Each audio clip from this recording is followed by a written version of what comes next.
Hello class 10th। आज हम देखेंगे हाइपरलिंक्स टू द शीट्स। अब हाइपरलिंक्स होते क्या है? ये एक अपने डॉक्यूमेंट में या अपने करंट फाइल के अंदर एक लिंक होती है जिस पे क्लिक करने से जो लिंक्ड डॉक्यूमेंट है या कोई फाइल है वो ओपन होती है। आपने कई बार इंटरनेट पे भी देखा होगा, आप गूगल के पेजेस आप देखते हैं, उसमें डिफरेंट लिंक्स आती है। तो क्या होता है, आप उस पर क्लिक करते हैं तो वो डॉक्यूमेंट या वो पेज आपके सामने ओपन होता है। तो हाइपरलिंक भी इसी तरीके का कंसेप्ट है। अब हम इस स्प्रेडशीट के अंदर हाइपरलिंक्स करेंगे, मतलब एक वर्कशीट में कोई दूसरी फाइल या फिर कोई एक्सेल की ही फाइल या कोई वर्ड डॉक्यूमेंट को कैसे हाइपरलिंक करना है। तो हाइपरलिंक आपके समझ में आया होगा कि एग्जैक्टली होता क्या है। एक लिंक होती है जिस पे क्लिक करने से एक डॉक्यूमेंट या वो फाइल ओपन होती है। A document hyperlink is a link linking on which opens the linked document such as a spreadsheet or a text document और an image file and so on। वो किसी भी तरीके की फाइल हो सकती है, चाहे वो कोई डॉक्यूमेंट वर्ड डॉक्यूमेंट हो, चाहे वो कोई स्प्रेडशीट हो या फिर कोई इमेज हो। Like any other document you can add hyperlinks for your spreadsheet files too. तो उसी तरीके से आप स्प्रेडशीट में भी हाइपरलिंक्स करके कोई और फाइल को अटैच या लिंक्ड कर सकते हैं। सो उसके लिए आपको क्या करना होगा, click in a cell where you want to place the hyperlink. पहले आप उस सेल पर क्लिक कीजिए जहाँ पे आपको हाइपरलिंक लानी है या हाइपरलिंक करना है कोई डॉक्यूमेंट। उसके बाद नेक्स्ट स्टेप, एक स्टैंडर्ड टूल बार पे ये हाइपरलिंक का आइकॉन्स आपको दिखता है, उस पर क्लिक करना है आपको। तो उस पर क्लिक करने से आपके सामने हाइपरलिंक का डायलॉग बॉक्स आएगा, या फिर आपको इंसर्ट मेनू में जाके हाइपरलिंक्स को सिलेक्ट करना है। ये देखिए, insert menu and select the hyperlinks. तो जैसे अब ये दोनों भी कमांड एक ही बात है, या तो आप स्टैंडर्ड टूल बार से सिलेक्ट कर लीजिए या फिर इंसर्ट मेनू में जाके हाइपरलिंक्स लीजिए, है ना। इससे क्या होगा, आपके सामने ये हाइपरलिंक्स का ये डायलॉग बॉक्स आपके सामने आएगा। इस डायलॉग बॉक्स में से आपको क्या करना है, ये डॉक्यूमेंट आप यहाँ पे देख रहे होंगे लेफ्ट पैन में आपको ये दिख रहा है डॉक्यूमेंट ऑप्शन। डॉक्यूमेंट ऑप्शन को आपको सिलेक्ट करना है। तो इसके बाद में आप क्या करेंगे, फिर ये जो डॉक्यूमेंट आपको यहाँ पे दिख रहा है, यहाँ पे आपको पाथ ऑप्शन दिख रहा है। पाथ ऑप्शन में आगे एक फोल्डर का आइकॉन दिख रहा है, इस फोल्डर के आइकॉन को आप सिलेक्ट करेंगे, क्लिक करेंगे, जिससे कि जो फाइल आपको लिंक करनी है वो आपका उसका डायरेक्टली पाथ यहाँ पे आ जाएगा उस फाइल का। तो देखेंगे third step, it will open the hyperlink dialog box where from the left pane click on document. यही चीज़ बताई कि लेफ्ट पेन से आपको डॉक्यूमेंट को क्लिक करना है। नेक्स्ट ऑप्शन है click on the folder icon next to the path box to select the file name from your computer. इस तरीके से ब्राउज करनी है आपके फाइल को, जिससे कि वो ब्राउज करके वो कंप्लीट पाथ आपका यहाँ पे आ जाएगा जिसको आपको लिंक करनी है। Next point, click on the target icon. उसके बाद में आप देखेंगे ये टारगेट आइकॉन आपको दिख रहा है, इस आइकॉन पे आपको क्लिक करना है। टारगेट आइकॉन का मतलब है कि कहाँ पे आपको वो लिंक रखनी है, उसका आपको कंप्लीट पाथ देना है। So next to the box if you want to hyperlink to the point a specific section range part of the spreadsheet. आपको कोई पर्टिकुलर लोकेशन पे या उसी रेंज में आपको जहाँ पे ये लिंक चाहिए उसके लिए टारगेट लोकेशन होता है। It will open in a target document box. ये देखिए आपको टारगेट डॉक्यूमेंट बॉक्स ओपन होगा। यहाँ से आप शीट्स को एक्सपांड करना है। यहाँ से फिर आपको जिस भी रेंज में, अभी शीट 1 की ये रेंजेस को नाम दिए गए, जिस भी या फिर शीट 1 में ये कार लोन इस तरीके की रेंजेस है, इसको आपको सिलेक्ट करना है उस पर्टिकुलर एरिया टारगेट लोकेशन में जहाँ पे आपको ये लिंक पुट करनी है। It will open the target in document box where click on a sheets group and select the desired component and click the apply. इस तरीके से सिलेक्ट करके यहाँ पे अप्लाई का ऑप्शन दिख रहा है, अप्लाई पे क्लिक करना है। नेक्स्ट पॉइंट है under further setting choose the hyperlinks format from the from box. अभी फर्दर सेटिंग में आप देखेंगे यहाँ पे, जस्ट 1 सेकेंड, ये फर्दर सेटिंग आपको दिख रही है, ये फर्दर सेटिंग है ना। फर्दर सेटिंग में देखिए फ्रॉम ऑप्शन में से आपको ये टेक्स्ट आपको दिख रहा है। टेक्स्ट में से या तो आप बटन लेंगे या तो टेक्स्ट लेंगे। तो देखिए further setting choose the hyperlinks format from the form box, either choose the text if you want the hyperlink in the text format. वो जो हाइपरलिंक है वो आपको टेक्स्ट फॉर्मेट में चाहिए तो आप क्या सिलेक्ट करेंगे, टेक्स्ट। अगर आपको वो लिंक बटन फॉर्म में चाहिए तो आप क्या सिलेक्ट करेंगे, button. or choose button if you want a hyperlink in a button format. Then click apply in hyperlink dialog box. वो जो hyperlink का dialog box था वहाँ से आप apply को click करेंगे.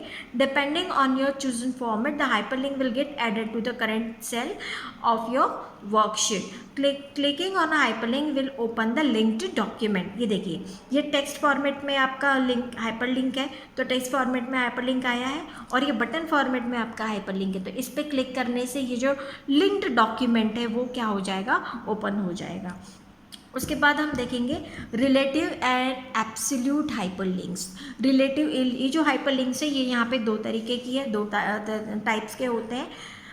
देखेंगे रिलेटिव हाइपरलिंक्स और एब्सोल्यूट हाइपरलिंक. अब रिलेटिव हाइपरलिंक्स क्या होते हैं? रिलेटिव मतलब करंट, है ना, with respect to a current location. The word relative means with respect to the current location. current के लिए बात करेंगे तो relative hyperlinks आएगा.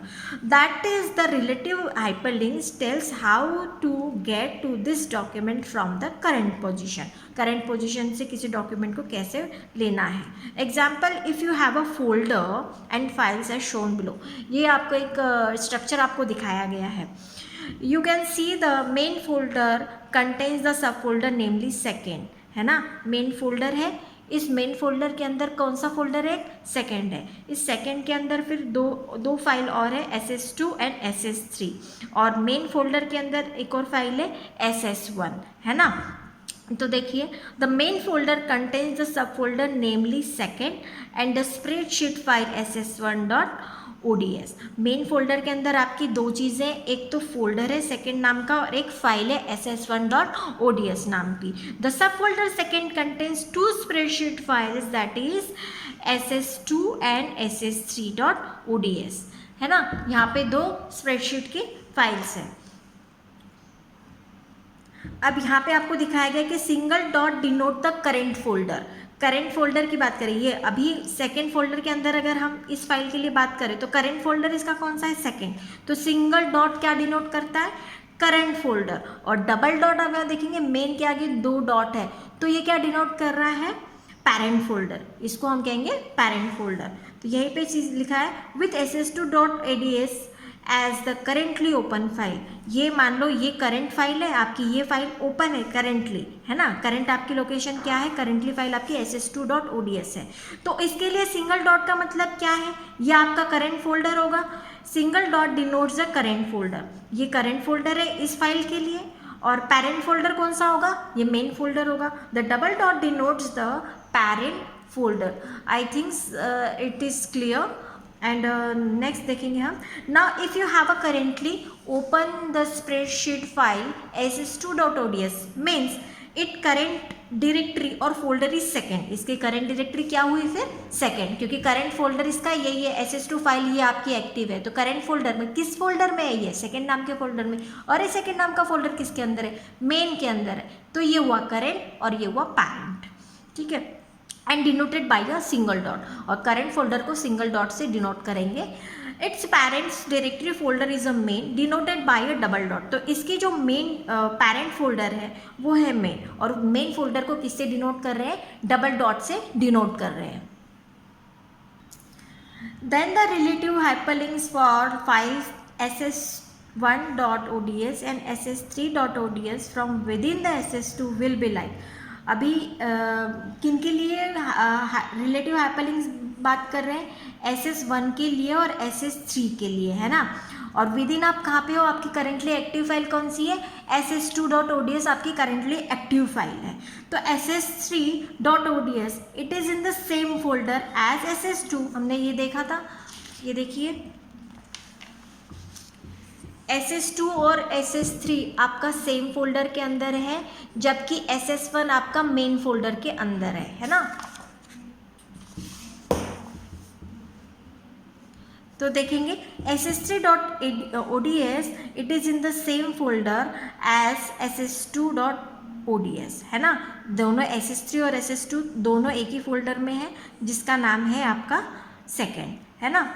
और तो इसके लिए आप देखेंगे सिंगल डॉट का यूज़ किया है. Single dot /SS3.ods. Single dot denote the current directory और फोल्डर। ठीक उसी तरीके से ss1.ods it is in the parent folder of ss3.ods। ss3 आप सेकेंड में है और ss1 आपके मेन फोल्डर में है। तो यहाँ पे देखेंगे डबल डॉट से डिनोट किया है, double dot ss1/ss1.ods, double dot denote the parent folder. यहाँ पर रिलेटिव्स और रिलेटिव हाइपरलिंक्स और एब्सोल्यूट हाइपरलिंक्स की डेफिनेशन दी गई। रिलेटिव हाइपरलिंक्स का मतलब है with respect to the current location, है ना। Relative hyperlink sells path of a document with respect to the current active location, where is the absolute hyperlinks tells the path to reach to the document starting from the top most folder. मतलब absolute link जो होती है वो आपके begin से, मतलब बिल्कुल एक कंप्लीट पाथ होता है, मतलब पैरेंट से लेके तो बिगिनिंग से, रूट से लेके तो एंड तक का, है ना, उसको हम कहते हैं absolute. And absolute hyperlinks tells how to get to a file from the top most folder, मतलब root folder denoted with a backslash. Backslash से रूट फोल्डर डिनोट किए जाते हैं। जैसे कि मैंने कहा कि सी ड्राइव के अंदर ABC नाम का फोल्डर, इस ABC नाम के फोल्डर में के अंदर XYZ नाम का फोल्डर। तो इस तरीके से ये क्या डिनोट कर रहा है कि रूटिंग डिनोट कर रहा है ना। Considering the above shown folders and files and absolute hyperlinks for the files ss3.ods and ss1.ods from within the file ss2 will be। अब देखेंगे ss2.ods करंटली एक्टिव फाइल से ss3 और ss1 के लिए एब्सोल्यूट हाइपरलिंक या absolute path कैसे होगा।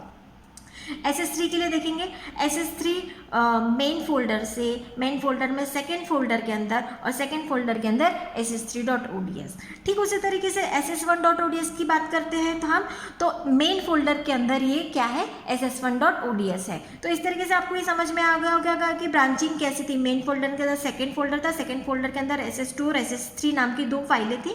तो ये आपको रूट समझ में आ गया। और उसके बाद में ये जो ss1 नाम की जो फाइल थी आपकी ods, ये आपकी कहाँ थी, मेन फोल्डर के अंदर ही थी।